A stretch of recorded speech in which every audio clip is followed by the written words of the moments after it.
A paz do Senhor, vamos para mais um comentário de lição bíblica. Estamos estudando sobre o livro do Êxodo. Desta feita, vamos comentar a lição de número 9. A lição de número 9, ela tem por título Adoração ao Bezerro de Ouro. Está inserida no capítulo 32 a 34 do Êxodo. Como sempre, a lição ela traz 3 objetivos. O primeiro é cultivar a vida de oração, o segundo é buscar a santidade pessoal, e o terceiro é evitar todo tipo de idolatria. Mas antes de adentrarmos ao comentário, eu quero pedir para você se inscrever no nosso canal, dê o seu like, o seu dislike, faça um comentário, e estamos abertos para perguntas, para estudarmos juntos. Fique à vontade. Então, a lição do Êxodo, livro do Êxodo, Adoração ao Bezerro de Ouro. O textuário diz: E depressa se desviou do caminho que lhe havia eu ordenado. Fez para si um bezerro fundido e o adorou. E lhe sacrificou, diz, são estes, ó Israel, os teus deuses, que tiraram da terra do Egito. E aqui, pelo jeito, não foi só um, porque está no plural. São estes, ó Israel, os teus deuses. Fala sempre só sobre o bezerro de ouro, mas aqui está no plural. A verdade prática vai dizer: a apostasia é o resultado final da perda crescente do favor espiritual e do entusiasmo pela presença de Deus. A introdução à lição vai dizer: na presença ou na presente lição, abriremos um parêntese para estudar os capítulos 32 a 34 do livro do Êxodo, nos quais veremos a idolatria do povo adorando um bezerro de ouro e a misericórdia de Deus renovando a aliança com Israel. Dando as novas tábuas da lei, estes capítulos estão encravados bem no meio dos capítulos 25 a 40, nos quais instruiu Moisés sobre a construção do tabernáculo e seus utensílios, que é o assunto da próxima lição. O primeiro ponto aqui vai falar sobre o bezerro de ouro, Êxodo 32, de 1 a 8. Por que um bezerro? Por que um bezerro? Este, recebendo das mãos, das mulheres, trabalhou o ouro com buril e fez dele um bezerro fundido. Então disseram: são estes, ó Israel, os teus deuses que te tiraram da terra do Egito. Observe aqui, quando nós vamos para o texto, nós vimos ali que quando Deus fala com Moisés, para Moisés subir o monte, porque Deus tinha água a tratar com ele, para ele tratar com o povo, porque Deus falava com Moisés e Moisés falava com o povo, através de Arão. Então aqui a gente vê que Deus chama Moisés para conversar, para subir o monte. E logo, quando está ali próximo aos 40 dias, chegando ali, se aproximando dos 40 dias, do 40º dia, o povo diz: olha, Arão, este tal de Moisés, que nos tirou da terra do Egito, ninguém sabe o que aconteceu com ele. Porque ele foi falar com Deus e até agora não voltou. Uma coisa fica bem clara no texto, é que Moisés não disse quanto tempo ia passar. Deus também não falou para Moisés que ele ia passar uma semana, que ele ia passar 15 dias, ou que ele ia passar 40 ou até mais. Então o povo diz: esse Moisés, que Moisés, que nos tirou da terra do Egito, Ele está demorando. Mas como demorando se ele não deixou prazo? O apóstolo Pedro, numa das suas cartas, ele também vai dizer para a geração dele, pregando o evangelho, que a geração dele dizia para ele, desde que nossos pais dormiram, né, desde que nossos pais morreram, que fala que esse Jesus vai voltar e até agora não voltou, não vai voltar mais.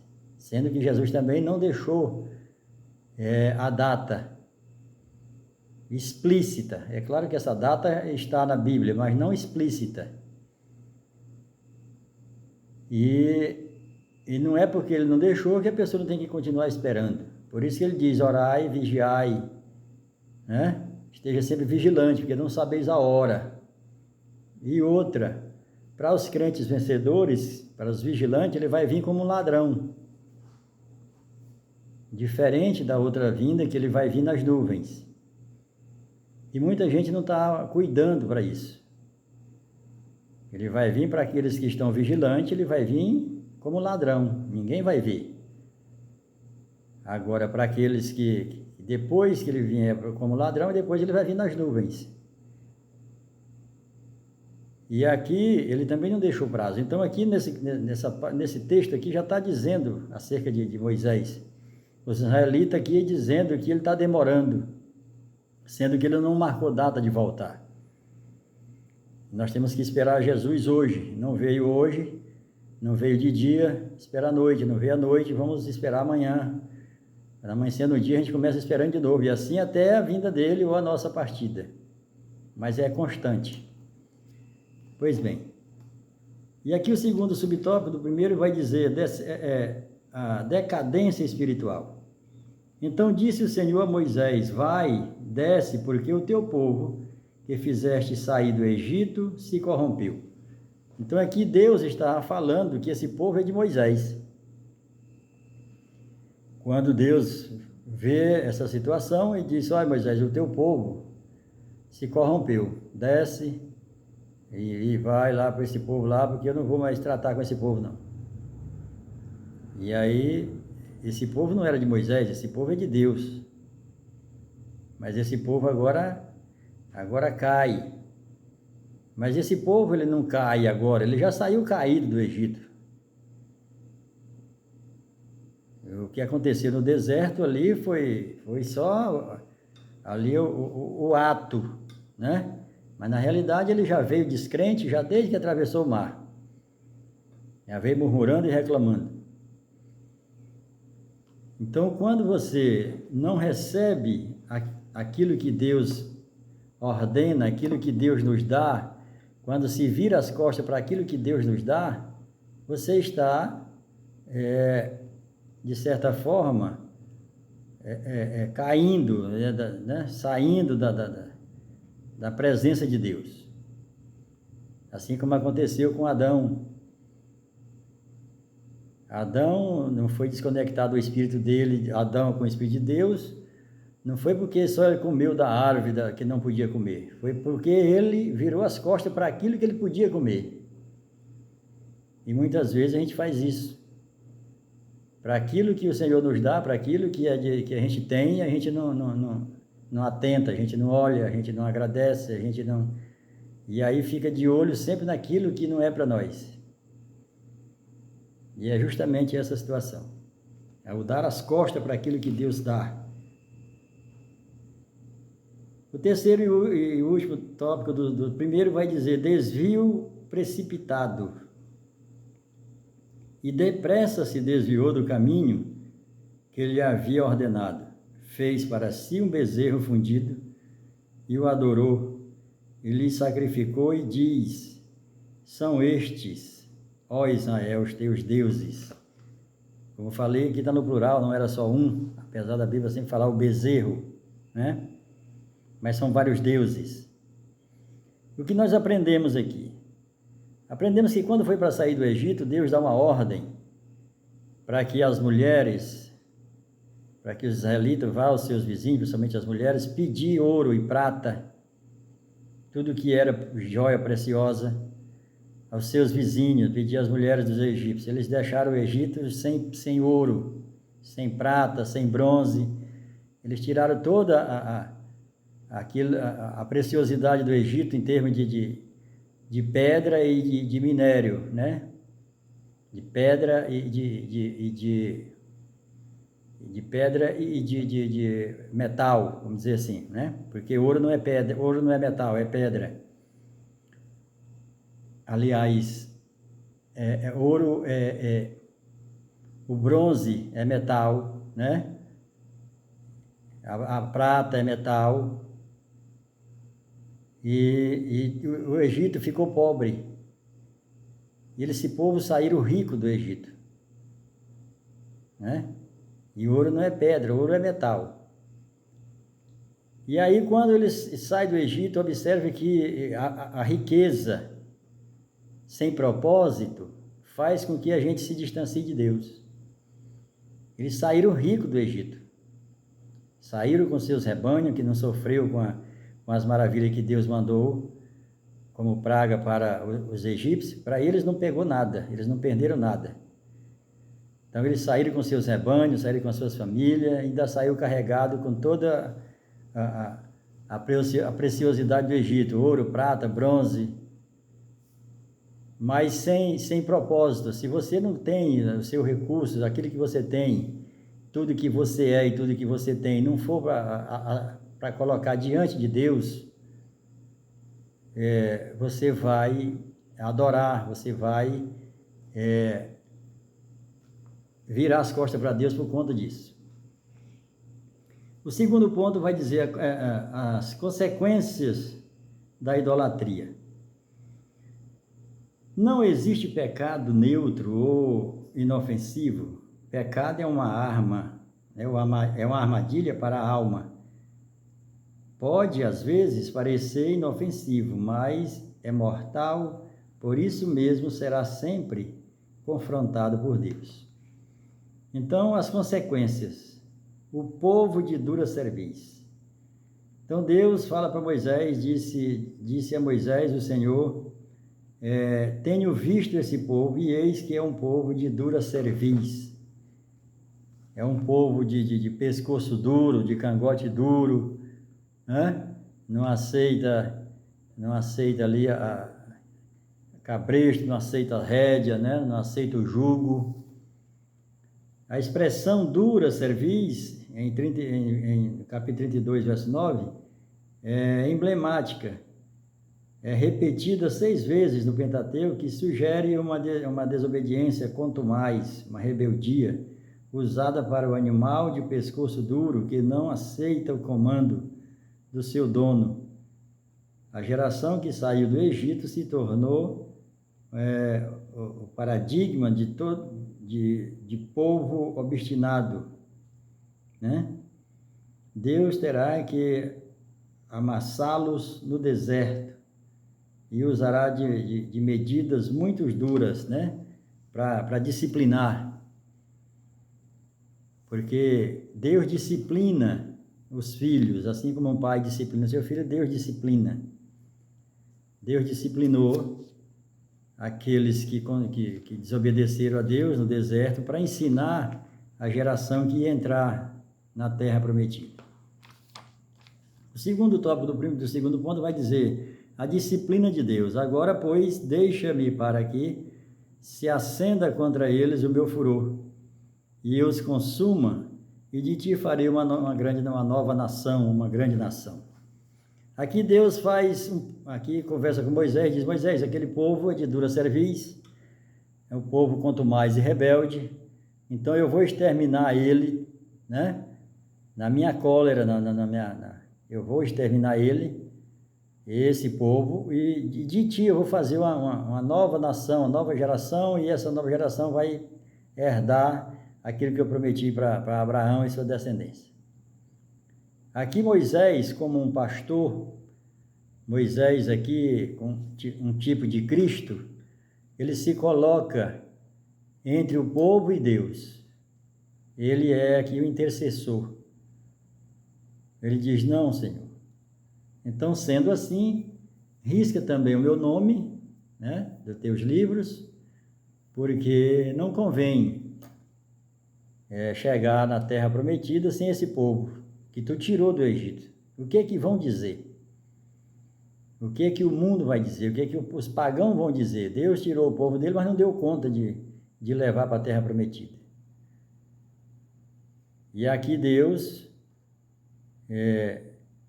ele vai ouvir o clamor de Moisés, porque Deus não perde para o homem. Deus não é homem para que minta, e nem filho do homem para que se arrependa. Apesar de a palavra aparecer aqui, arrependimento.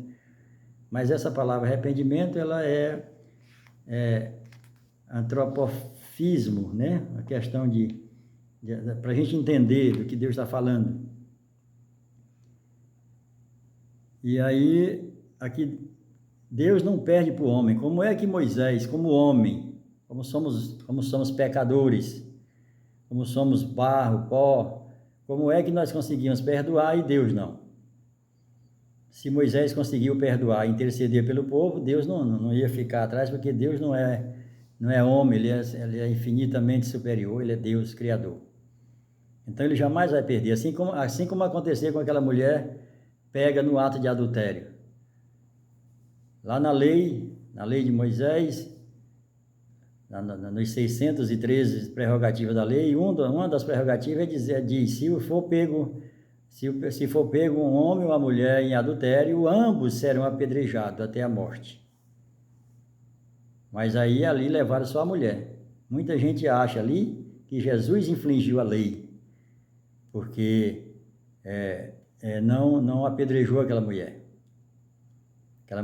Mas só que, de acordo com a lei, eles tinham que levar o homem também, está escrito lá na lei. E eles não levaram só a mulher. Então Jesus ele vai dizer assim, no original está assim, se vocês atirando pedra para matar essa mulher não pecarem, pode atirar a primeira. Ou seja, e eles entendendo que precisava que também o homem que estava deitado com ela no ato do adultério não estava ali, e eles não puderam fazer isso. Então foi uma espécie de perdão, eles perdoaram ela. E sendo Jesus Deus, não perdoaria a mulher, sendo que o homem pecador perdoou? Tanto é que ele pergunta para a mulher, cadê os teus acusadores? Ninguém te condenou? E ela disse, ninguém, Senhor, e você vai porque eu também não te condeno. Como poderia Jesus condenar aquilo que o homem não consegue condenar? Né? Pois bem, o terceiro e último ponto, o segundo vai falar a falha de Arão. A falha do pastor Arão foi não ter pulso. Depois perguntou Moisés a Arão, que te fez esse povo, que trouxeste sobre ele tamanho pecado? Nenhum pastor vai impedir que as suas ovelhas pequem. O que não pode é o pastor concordar. E também o pastor não pode julgar, condenar. Também não é papel do pastor condenar. Porque Jesus, como sumo pastor, não condenou ninguém. O pastor não está para condenar e nem para julgar. O pastor está para cuidar, para tratar. Agora a ovelha pecou, ele tem que tratar da ovelha que pecou, que caiu, que se perdeu. Não tem aquela pastor que deixa as 99 no aprisco e vai atrás da que se perdeu e não traz para o aprisco, ele leva para casa. Então não é para condenar, não é para julgar, mas o pastor jamais pode concordar. E aqui Arão concordou, quando chegou os anciões de Israel ali, disse, olha, esse Moisés que foi falar com Deus, né? Já com esse tempo todo e não apareceu, ele não deve voltar mais. Faz para nós um Deus para ir na nossa frente. Assim como o povo lá na frente foram falar para o juiz Samuel, o profeta Samuel. Nós queremos um rei assim como as nações pagãs têm. Eles não entendiam que ele já tinha um rei, que era Deus, Jeová. E eles estavam querendo um rei como as nações pagãs. E o profeta Samuel se indignou e foi conversar com Deus indignado. E Deus fala, não, Samuel, não fica indignado, porque eles não se levantaram contra ti, estão se levantando contra mim. Porque o rei deles sou eu, e eles não estão me querendo como rei. Assim também como não quiseram Jesus quando entrou em Jerusalém, montado naquele jumento. Né? Por isso que Jesus vem para reinar durante 1000 anos nessa terra, para mostrar que ele realmente é o rei. Então aqui, nessa situação, a falha de Arão foi, pois tá bom, tira o pendente das orelhas, olha só de onde eles pegam. Aparentemente não tem nada demais, traz os pendentes, traz das orelhas, traz as correntes dos tornozelos. Isso significa o quê, irmão? Significa cadeia, significa prisão, né? Você é amarrado pela orelha, você é amarrado pelos pés. Quando você pega tudo isso que você tem e coloca como Deus, você vai ficar preso a Ele. Nós temos que ter cuidado com aquilo que nos cerca, com aquilo que Deus nos cercou, com a bênção que Deus nos cercou, para nós não olhar para essa cerca. Deus cerca Jó. Satanás vai dizer, mas também tu tens cercado. Deus cerca Jó nos 4 lados. Assim como Deus coloca diante de Satanás 4 qualidades de Jó. Homem íntegro, reto, temente a Deus e se desvia do mal. 4 qualidades que Deus quer ver em nós. Quando ele vê essas 4 qualidades em nós, ele nos cerca também nos 4 lados. Jó era cercado por um lado com bois, pelo outro lado com jumentas, pelo outro lado com ovelhas e no outro lado com camelos. Cerca viva. Tem visto meu servo Jó? Como é um homem reto, íntegro, reto, temente a Deus e se desvia do mal? Satanás vai dizer, olha, mas tu sei que tu tens cercado ele? Qual é a cerca? Bois, jumentas, ovelhas e camelo. Mas Jó não confiava nessa cerca como proteção, como segurança. Ele confiava no Senhor. Assim como o salmista olha para o monte e faz uma pergunta, de onde me virá o socorro? O socorro não vem do monte. Logo o Espírito Santo responde para ele e ele fala, meu socorro vem do Senhor, que fez o monte. Do mesmo jeito, a cerca de Jó, ele não olhava para a cerca. Mesmo que você faça um muro com 5, 6 metros de altura e ainda assim coloque cerca elétrica, você não tem que confiar nessa cerca e nesse muro. Ah, pastor, então é proibido fazer, não posso fazer? Pode, faça, mas não coloque a sua confiança. Dizer agora, como aquele homem que quebrou o celeiro e construiu celeiros maiores, e encheu de mantimento, encheu de grãos, encheu de cereais e disse, alma, agora tu tem com sobra, agora folga, descansa. Ele confiou naquele celeiro que ele tinha. E logo veio uma voz do céu que diz, louco, se hoje te pedir a tua alma, para quem será?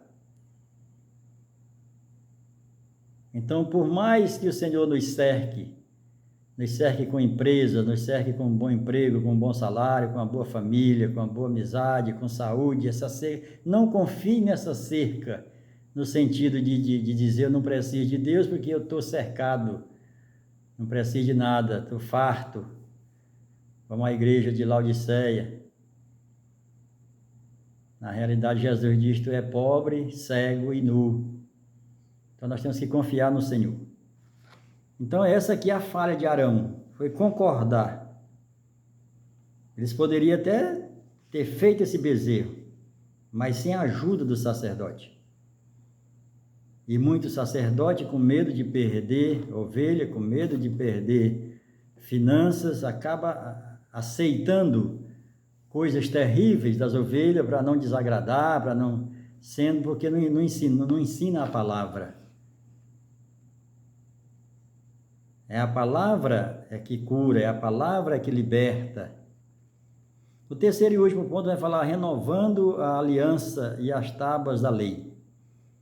A misericórdia de Deus é imensurável, mesmo diante da atitude ingrata de Israel e do seu grandioso pecado, Deus os perdoou e oferece novas tábuas da lei e renova a aliança. O arrependimento divino, né? Aqui, como nós falamos, não é arrependimento. Aqui nós falamos aqui que é antropomorfismo, quando Deus fala acerca de se arrependeu. Ali quando ele fala também acerca do que manda o dilúvio ali, eu me arrependi de ter criado o homem. Não é um arrependimento, é uma figura de linguagem para que a gente entenda, mas Deus não se arrepende. Isso aqui se chama antropomorfismo, né? E o antropopatismo, no sentido de Deus ali se igualando ao homem, né? Na questão do perdão, não na questão de arrependimento, como nós temos que nos arrepender para encontrar com Deus, não é isso. Então aqui o arrependimento divino, então se arrependeu o Senhor do mal que dissera e havia fazer ao povo. Deus não se arrepende, Números 29, 13, 1 Samuel 15, 29, e está também lá em Gênesis, no capítulo 6, acerca do dilúvio. Então, o que significa a expressão Senhor se arrependeu, que aparece aqui e em outros lugares, como 1 Samuel 15, 11, Jonas 3, 10, né? É como o arrependimento de Deus deve ser entendido. Ora, o nosso vocabulário não é suficientemente capaz de descrever um Deus que é indescritível, né? Um Deus que é indescritível. Então, ele fala, na sua palavra está, porque não tem como, o nosso português é muito pobre, ali vindo do latim, né? E do grego para chegar ao original do hebreu, né? Do hebraico. Então, é antropomorfismo e antropopatismo, no sentido de Deus aqui, falando para que a gente entenda. Da mesma forma que Deus não tem mão, que Deus não tem asa, né? Deus é espírito, mas na sua palavra ele diz, assim como Jesus diz acerca de Jerusalém, assim como a galinha junta seus pintos, assim eu queria juntar Jerusalém debaixo das minhas asas. É uma proteção, a questão de proteção e não ali uma figura de linguagem, mas Deus não tem mão, Deus não tem pena, Deus no sentido de asas, né? E o segundo ponto aqui vai falar a intercessão de Moisés. Agora, pois, perdoa-lhe o pecado, ou se não, risca-me, peço-te, do livro que escreveste. Então, Moisés se coloca aqui como Cristo, como um tipo de Cristo, né? Moisés aqui entregou a sua vida no lugar do povo, assim como Jesus entregou a sua vida por nós pecadores, porque quem devia morrer era nós. Na realidade, estávamos mortos nos nossos delitos e pecados. Agora, ele se entregou. Deus matou o seu filho em nosso resgate. Que Deus é esse que mata o próprio filho para resgatar pecadores? A salvação ela é um projeto, não é um acidente, é um plano de salvação. Deus matou. A palavra de Deus diz, e agradou Deus a moer Jesus. Deus se agradou. Deus matou Jesus por nós. Isso é motivo de gloriarmos, de agradecer a Deus por esse tão grande benefício. E assim Moisés se coloca no lugar entre Deus e o povo. E aqui, como eu falei no início, acerca de que Deus não perde para o homem, Deus é Deus. Como é que Moisés consegue perdoar e Deus não? E Deus perdoa. Claro que Deus perdoa, mas Deus corrige. Deus, ele vem com a disciplina. E a disciplina não é para matar. A palavra de Deus diz que Deus corrige ao que ama, né? E açoita aquele que quer bem, para corrigir, para ajustar. Ele disciplina uma geração para ensinar a próxima. Terceiro ponto e último do terceiro tópico vai dizer, novas tábuas da lei. As primeiras pedras, quando Moisés foi conversar com Deus, Deus lavra essas pedras e escreve nela. A expressão dedo de Deus, ela significa o Espírito de Deus. Toda vez que você vê na Bíblia, foi o dedo de Deus, essa expressão quer dizer o dedo de Deus. Né?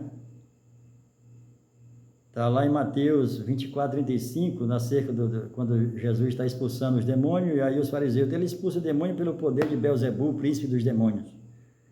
E aí Jesus vai dizer que ele expulsa pelo dedo de Deus, ou seja, é o Espírito Santo.